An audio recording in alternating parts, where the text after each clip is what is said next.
Welcome to Youth Sunday. Welcome, Skyline Church. Good morning, good morning. If you do not know me, my name is Pastor Merrick LaFave, and I'm the middle school pastor, and we're super excited to be with you guys. Give it up for the worship, the games. Come on, that was awesome. Yeah.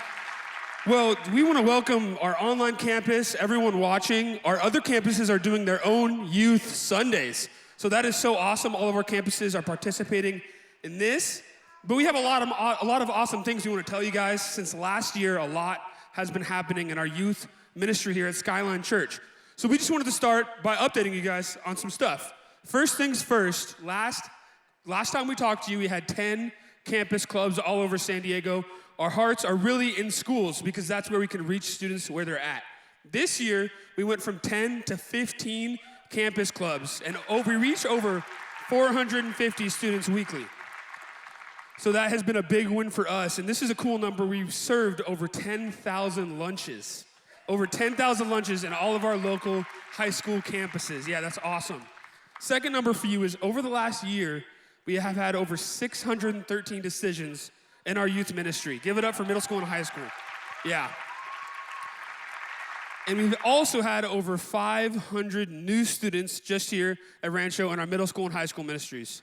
And another cool thing to say is Lakeside, they have started their own youth group in the past year, and they're thriving. They're doing great. And then this Sunday, today, right now in Tennessee, they're launching their own youth group for their Youth Sunday. So give it up for the Tennessee campus. It's been super cool to get to see our students buy into the Oikos method. And the Oikos, we call it Who's Your Three down in the youth. Find your three people that you can reach in your local middle school, your high school. And they're reaching these new students weekly. We just got a text when me and my wife were on our honeymoon, and one of our small group kids was like, I have so many new students here that we can barely fit our small group in our room. So these students are buying into the Oikos method. They're buying into inviting their friends. It's been super awesome to see that. And then our last number is we have 83 students serving weekly all over our campus. So give it up for our students who are serving. It's been awesome. You might see them. Some of them are on the cameras. Some of them are getting slimed up here on stage. Whatever it is, if you see one of our middle schoolers or high schoolers, give them a high five. Tell them they're doing a great job because it's awesome to see. But last but not least, we cannot do what we do without all of our awesome volunteers, our parents. You guys make it happen. So we want to thank you for that. Thank you for letting us serve your students weekly. Thank our volunteers for helping us more than 2-3 times a week. It's been awesome. And I know what you guys are thinking, man, Merrick, that's kind of a lot of numbers.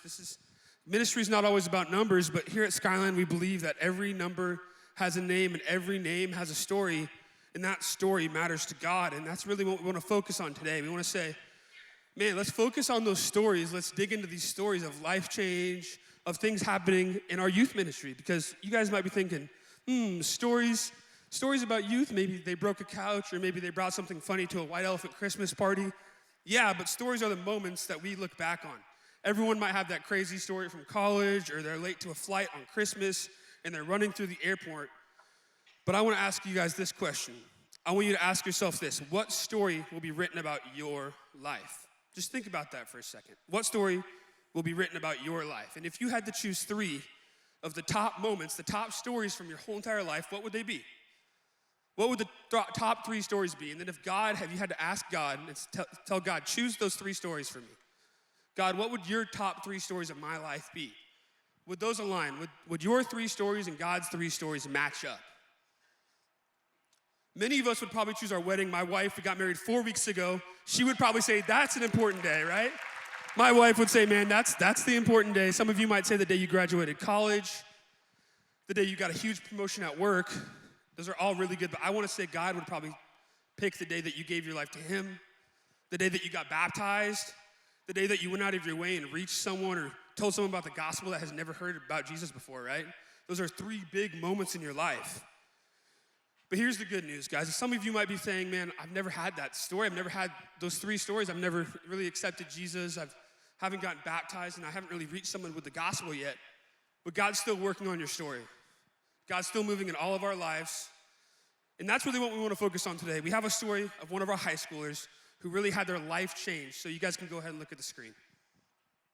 Hi, I'm Delaney Ruthrig, and I was invited to Skyline by a friend at the end of my 7th grade year. And I just went through a whole situation where I lost all my friends. I had made friends with the new girl. The saying an invite can change your life is a reflection of what happened to me. This church was so amazing and I felt so welcomed. The messages were so good and just spoke to me, where the ones in my old church were just so sterile and rigid. I kept coming to Skyline and I loved it, but I wanted my dad to experience and feel what I felt here. So I suggested that he go to a Sunday service. He went and he's never stopped going. One message was all it took. Once I started high school, I got closer to the Lord and I felt that I needed to get baptized. So I actually got baptized exactly 1 year after my grandma passed away.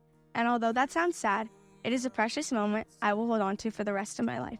She was a spiritual role model and showed me all the characteristics of what being in a relationship with the Lord looks like. After making this decision, I felt that more people needed to experience and feel what I felt. So when Color Wars came, I started inviting friends. Then, this last school year, friends saw social media posts that I would repost, and they wanted to come check it out. When they came, they told me how much they loved it, and it made me so happy to know that they loved it as much as I do.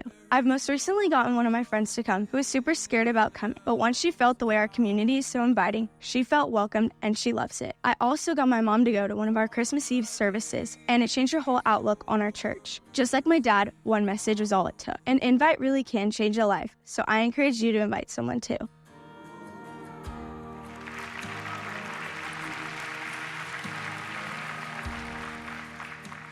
Hey, isn't that an awesome story? And I just want to give you an update on that story, on that family. Her mom got baptized literally right here this past Easter Sunday. Isn't that incredible? My name is Pastor Joe Ross. I have the honor of leading our high school students, and I want to dive right into the message today. We're going to be talking about the prodigal son in Luke 15, starting in verse 11. Can we read that together? Luke 15:11, Jesus continued, "There was a man who had 2 sons. The younger one said to his father, 'Father, give me my share of the estate.' So he divided his property between them. Not long after that, the younger son got together all he had, set off for a distant country, and there squandered his wealth in wild living. After he had spent everything, there was a severe famine in that whole country, and he began to be in need." You may be seated. We're seeing this more and more in our world and our culture today. I want to focus in on the son. He tells his father, "Dad, this is how it's going to go. This is what I want. I want my money early and I want it now." And the father gives it to him. And maybe it's not a parent-son relationship in your story, but maybe you've been letting your job tell you how much time you're going to spend with your family. Or maybe you've been letting your kids decide how long you're gonna go to church and how often you're gonna go to church. But I think it's time, and number one in your notes, that we take our story back. That we take our story back. That we stop letting people and things determine what we're supposed to be doing with the things that God has entrusted us with. God has called you to a story, and he wants you to lead that story. He wants you to be a steward of that story. And so it's time that we take our story back. Parents, take hold of your kids' stories so that we don't have more and more narrative of prodigal sons and daughters in the year 2024. And so what this son does here is he converts all of his inheritance, which would have been livestock and land, and he exchanges it for currency. He exchanges it for money. Now, you may not have cows and tons of land, especially in this state. Maybe our Lakeside campus, they have some cows over there at that campus.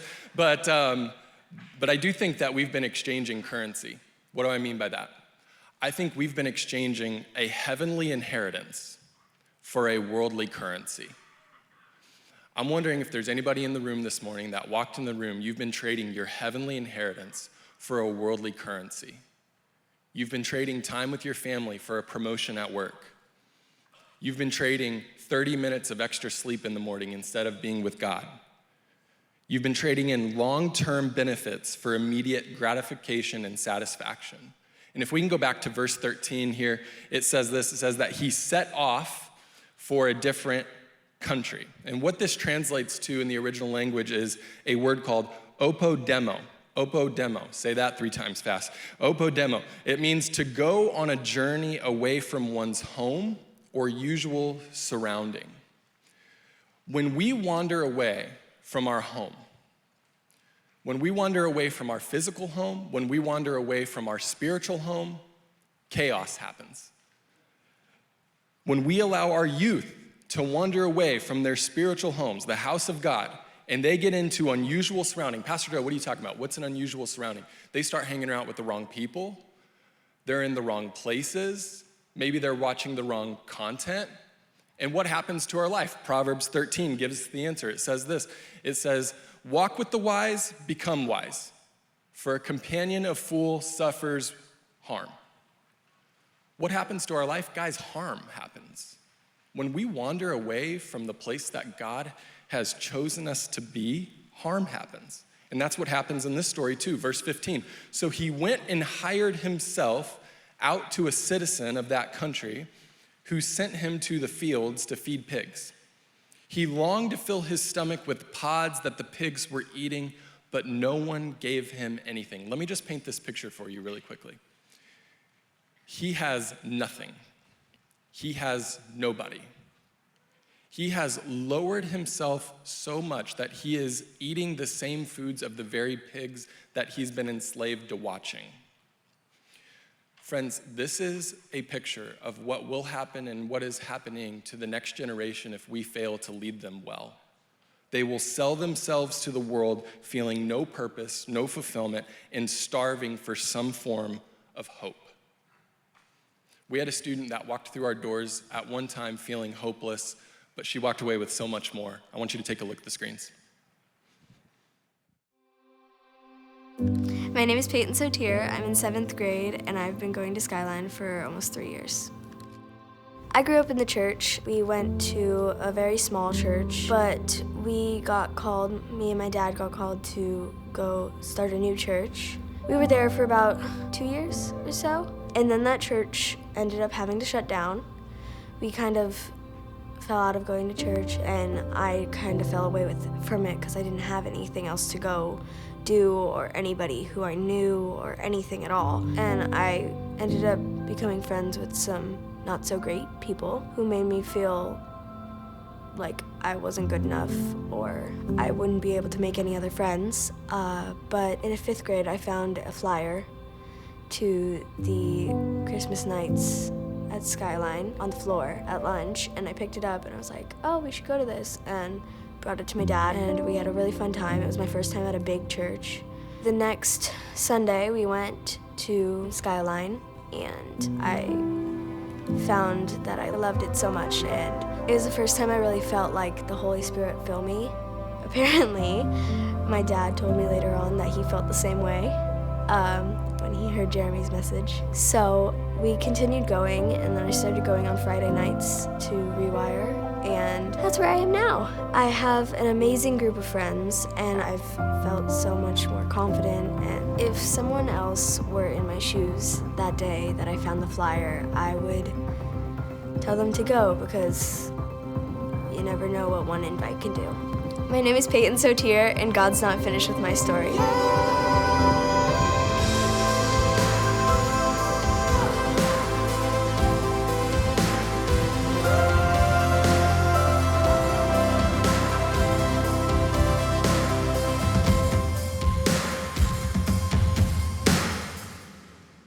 Yeah, what an awesome story. What an awesome story. Such a cool, unexpected way that God can work in our lives is picking up a flyer that someone dropped on the floor, right?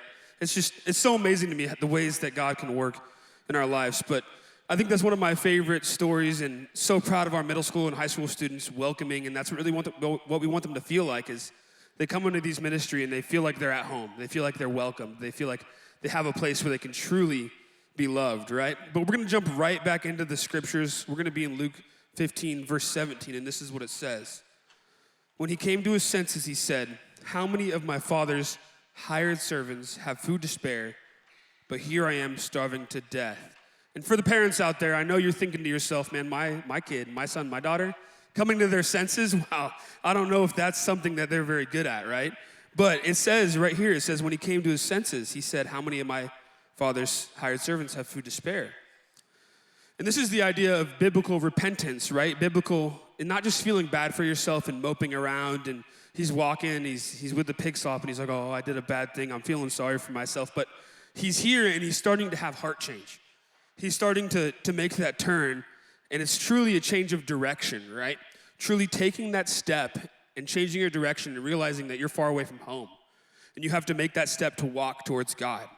And it's a choice. You have to make that heart change, right? Not just feeling bad for yourself, not just moping, but saying, I'm far from home and it's time for me to make a change, to not follow Merrick's way, to not follow my way, to not follow Peyton's way, whatever it is, but to follow God's way. This is what it says in verse 18. I will set out and go back to my father and say to him, Father, I have sinned against heaven and you. I am no longer worthy to be called your son.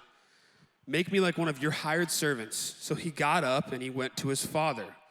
See right there, he's saying, I can't do it on my own. And this is the cool part. We're going to dive into this a little bit. He's not just saying he wants to go back to his dad and say, Dad, can I move back into my childhood bedroom, right? Can I move back in? Can we have things the same way? But he's saying, can I be a hired servant? It's almost like a contractor, if you know what that is. He's going to like live off-site and come and work on the weekdays. And he's trying to earn his way back into his father's love, earn his way back into what he lost, to what he took and lost. And that leads us straight into our second point, which is God is not finished with your story. And I think this is kind of interesting for us to think about because we so often prepare these routines and these things that we can say, God, I need to earn back your love. I need to have this. I'm prepared. I'm ready. I'm going to do this. I'm going to do these good things. I'm going to go over here and I'm going to do these. And then, God, I'm ready. Like, can I earn back your love? And that's not in God's vocabulary, right? We see it so often during Scripture. This is a free gift. This is something that we don't have to work to earn. We don't have to work these good things to earn God's love. But yet, here the son is saying, I'm going to try to earn it back. I'm going to try to work as a hired servant, come off and earn my father's love back. This is what it says in verse 20. But while he was still a long way off, his father saw him and was filled with compassion towards him. He ran to his son. He didn't just walk, he ran. Threw his arms around him, kissed him, and the son said to his father, I have sinned against heaven and you. I am no longer worthy to be called your son. And when I read this verse, I think of my dad when I was a kid with his arms crossed, standing in the driveway. I probably did something dumb, and I'm he's tapping his foot, right? Oh, Merrick, what did you do today, right? But no, it says the father got up and ran, and this is a quick story. When I was in high school, I had just got my license. I was 16. I had bought my first car. It was a Ford Ranger 99 single cab. Oh, it was awesome. But if you know when you first get your license, you're not allowed to drive other people. And I made the awesome decision 4 months into having my license to drive other people. And we drove to the Hamul Meat Market to get a burrito before water polo practice. And lo and behold, pulling out, I got in a car accident.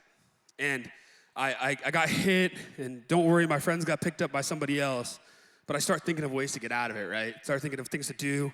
Oh, how am I going to tell my dad, right? But I get a call, and it's my small group leader at church across the street. And I'm like, oh, there's no getting out of it now. He's like, I saw you, man. Do you need help? And I was super nervous to tell my dad. I was like, man, he's going to be super mad. He's going to be angry. And believe me, he was probably a little upset. But the first thing he said to me was, let's get you home. Let's take you home. Let's fix your tire. Let's make sure you get home safe. Are you okay? And that's this father. My dad got out of his job. He came and he helped me. And this father, he leaves his driveway and he runs. He probably pulls up what he was wearing and humiliated himself a little bit, but he runs to his son. And we have a God that he won't just sit there waiting for you with his arms crossed, tapping his foot, but he will run for you. He will go find the one.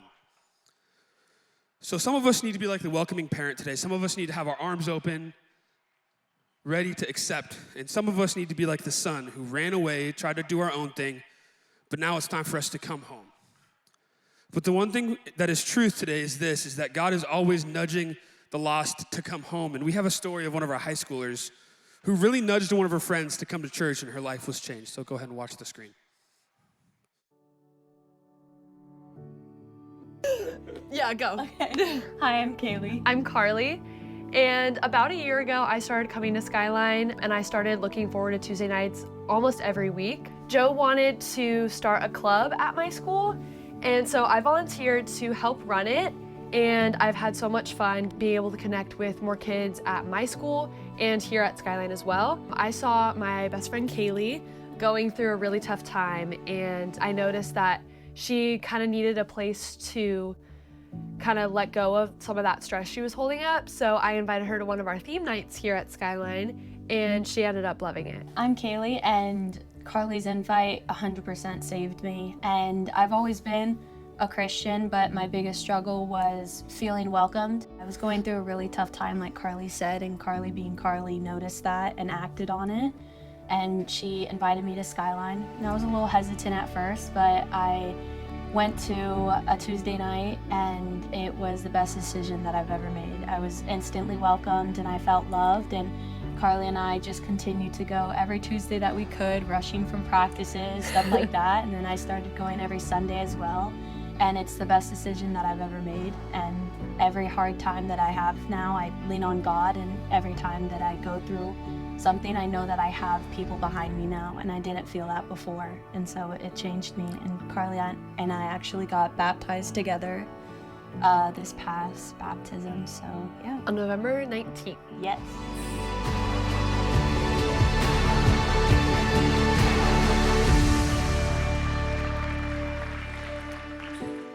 They're a couple of my favorite students, and I just want to say congratulations to Carly and Kaylee on their graduation this week, class of 2024, and congratulations to all of our seniors on their big graduation. Let's dive back in, number 3 in your notes, stories to celebrate. You have a story, and I hope it's celebrated. And let's go to verse 22, Luke 15, verse 22, it says this, "My son," the father said, but the father said to his servants, "Quick, bring the best robe and put it on him. Put a ring on his finger and sandals on his feet. Bring the fattened calf and kill it. Let's have a feast and celebrate." I hope that's what I'm saying at lunch today. "Bring the fattened calf and kill it. Let's have a feast and celebrate. For this son of mine was dead and is alive again. He was lost and he is found." So they began to celebrate. Meanwhile, the older son was in the field. And when he came near the house, he heard music and dancing, so he called one of the servants and asked him what was going on. "Your brother has come," he replied, "and your father has killed the fattened calf because he has him back safe and sound." The older brother became angry and refused to go in, so his father went out and pleaded with him. But he answered his father, "Look, all these years I've been slaving for you, and you never disobeyed your orders, yet you never gave me even a young goat so I could celebrate with my friends.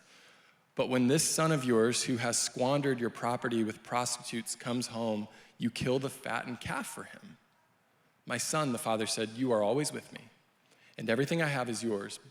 But we had to celebrate and be glad because this brother of yours was dead and is alive again. He was lost and he is found." Turn to your neighbor and say, "Celebrate." This passage, this story really covers 2 key words that come to my mind: love and truth. Love and truth. We see 2 forms of love. We see an unhealthy love and we see a healthy love. I want to start with the unhealthy version. What's the unhealthy? We see unhealthy love at the beginning of the story. The father loves his son so much, he's just gonna give him whatever he wants, whenever he wants it. And he's, as my grandma would say, he becomes spoiled rotten, right? He becomes spoiled, it's dysfunctional. He goes into wild living. He goes into this spiral effect. It separates the family. Love is the easy one. We care about others. We see a healthy version of love at the end of the story where there's care, where there's encouragement, where there's blessing. Truth is harder, right? Truth is harder. It's a tough conversation. It's accountability. It's boundaries. And you gotta have both. And so I wanna give you an equation that I think will help you, and I hope that it's easy to remember. It's helped me over the years. Love, in your notes, love minus truth equals dysfunction. Love minus truth equals dysfunction. When the father gave away the inheritance, he gave it to him too soon, and what happens? Wild living, dysfunction. The family separates. Things become dysfunctional, right? Okay, there was no truth involved. Yeah, sure, maybe he loved him, but there was no truth on the other side of that. I wonder if there's some people in the room and your life has been dysfunctional lately. And you've had things happening in your life that's been running wild. You've had things in your life that you know they're not how they should be. The second thing is this, is truth minus love equals distance. Truth minus love equals distance. We see this with the brother, right? He becomes angry, the Bible says. He's resentful. He's holding on to something, and it creates distance where he's not gonna participate in the celebration that's happening. And I wonder, maybe this could be you today, where there's been distance in your life, maybe with a spouse, maybe with a child, maybe with coworkers, or maybe with the Lord. And you've been unable to join in on the celebrations that have been happening, all the wonderful things that have been happening, because you've been holding on to some bitterness. You've been holding on to some anger. You've been holding on to some things that you need to let go of so that you can rejoin the celebration, rejoin the party. So what's the answer? Ephesians 4:15 says this: rather, speaking the truth in love, we are to grow up in every way into him who is the head, into Christ. Last in your notes, love plus truth equals development. Love plus truth equals development. This is seen when the son comes home. There's a development happening. And in just a moment, we're gonna give some of you the opportunity to come home. You've been living in dysfunction, you've been living distant from the Lord, and it's time to come home. We say it here all the time, there are no perfect people allowed here at Skyline Church. But we believe that the power of the gospel should be changing your life. We believe that when you walk through these doors, your life is gonna begin to change, that God wants to do something through your story. And for some of you, I hope there's a brand new chapter of your story that starts today, and that chapter includes making a decision to follow Jesus. It's the best decision that you'll ever make. We are not requiring you to be perfect. And let me just tell you this, the next generation is not asking you to be perfect. They're just asking to be developed. They're just asking for progress. And so maybe that is you. Your life has been wild. You know that you've been away from home. You've been into some unusual things, hanging out with some unusual people. And if that's you, I want to give you the opportunity to say yes to Jesus, to come home. So with every head bowed, every eyes closed, I want to walk you through the ABCs of salvation. What are the ABCs? Well, you got to admit, believe, and choose. You got to admit that you're a sinner who needs a Savior. Admitting that our sin involves a confession. You got to admit that you're a sinner, and we all are. B is that you've got to believe that Jesus is the only Savior available to you. The Bible says that salvation is found in no one else. If you need a Savior from your sinfulness, you have only one choice, and that is Jesus. And C, you've got to choose to follow Christ, to place your faith in him and him alone, to change your mind about the way that you've been living, all that wild, dysfunctional way of living. It means to shift.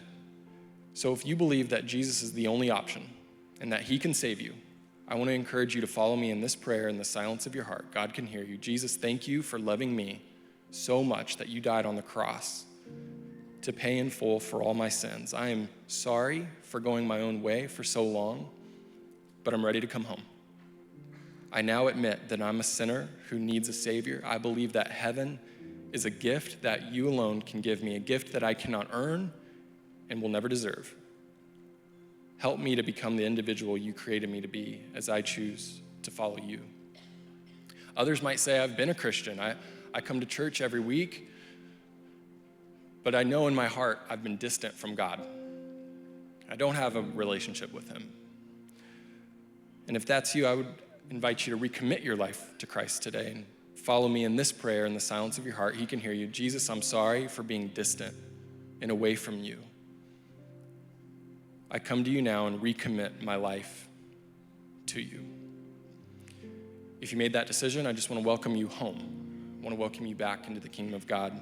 And we encourage you to mark that on the connection card in the seat back in front of you. But church, can we just give a round of applause for everybody who came home today? And let me just say, there is a celebration happening in heaven right now, just like the one that we read about, because of those who made that decision. And so before we close, I just want to read to you a benediction prayer. If you would stand.